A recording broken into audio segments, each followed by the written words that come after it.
Today is August 26th.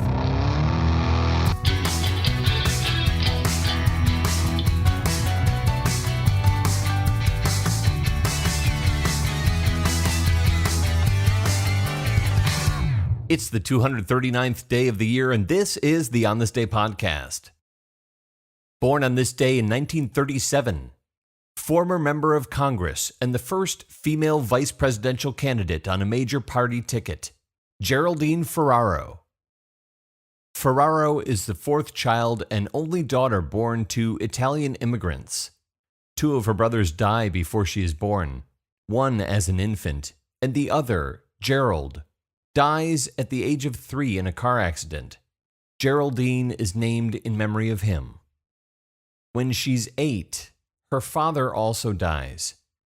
Money struggles force her mother to relocate the family to a low-income area in the South Bronx. Even though finances are tight, Ferraro's mother will not compromise on an education for her only daughter, even though her uncle believes it's a waste to spend money on a pretty girl who's just going to get married. Ferraro excels at school. She attends college on scholarship while also working 2, sometimes 3 jobs. She enters the New York City workforce as an elementary school teacher, one of the few career options for women at the time. But teaching leaves her feeling unsatisfied. So Ferraro applies to law school. An admissions officer warns her, quote, "I hope you're serious. You're taking a man's place." Ferraro is serious, teaching by day and attending classes by night at Fordham Law School.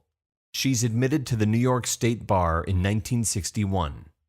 In her last year of law school, she marries her college sweetheart, but chooses to keep her maiden name Ferraro to honor her mother. She raises 3 children and works part-time as an attorney in her husband's real estate law firm. She also becomes involved with local-level Democratic clubs and helps out with political campaigns.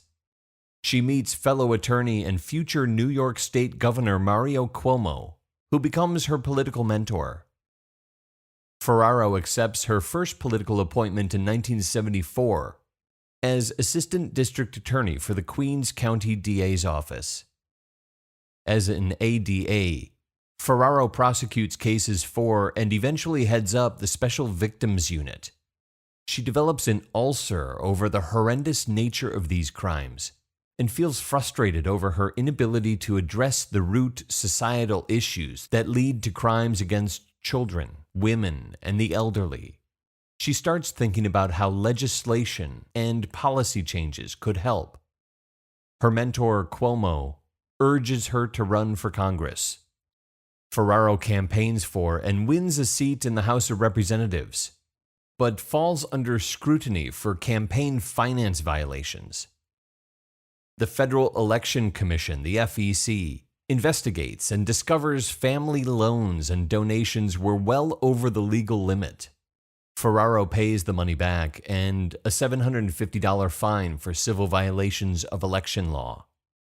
This will not be the only time her finances are questioned. Ferraro focuses much of her congressional legislative efforts on equity for women's wages, pensions, and retirement plans. She rises to prominence within the Democratic Party.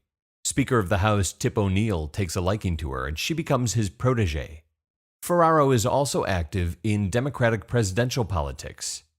She serves on the Hunt Commission, which rewrites the delegate selection rules for the Democratic Party.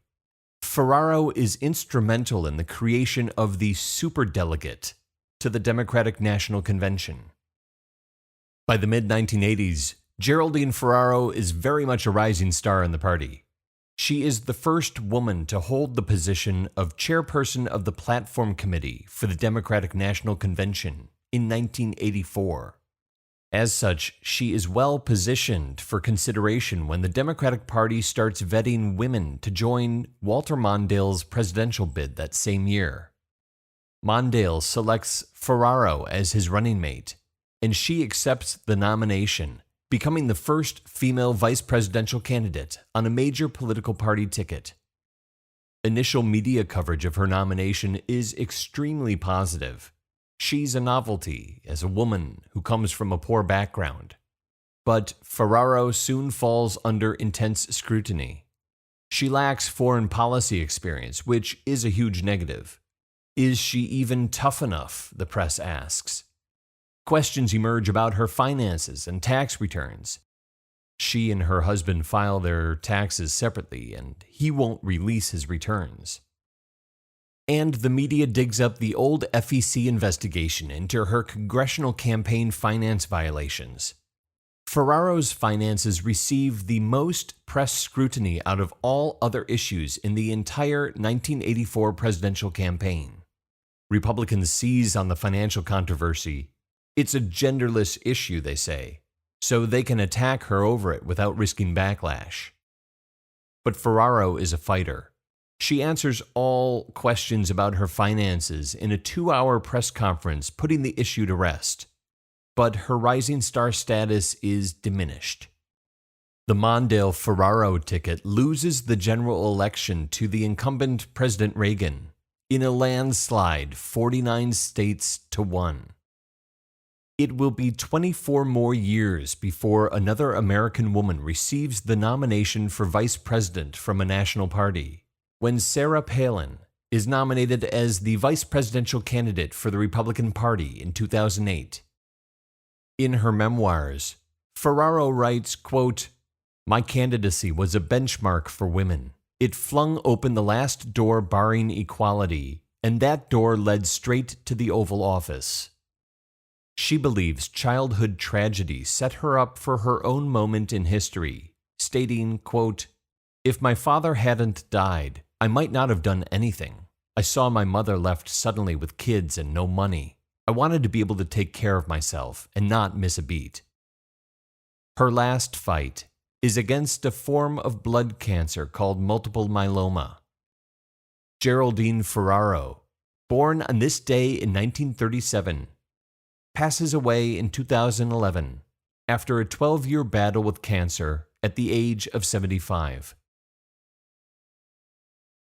There are 127 days left in the year.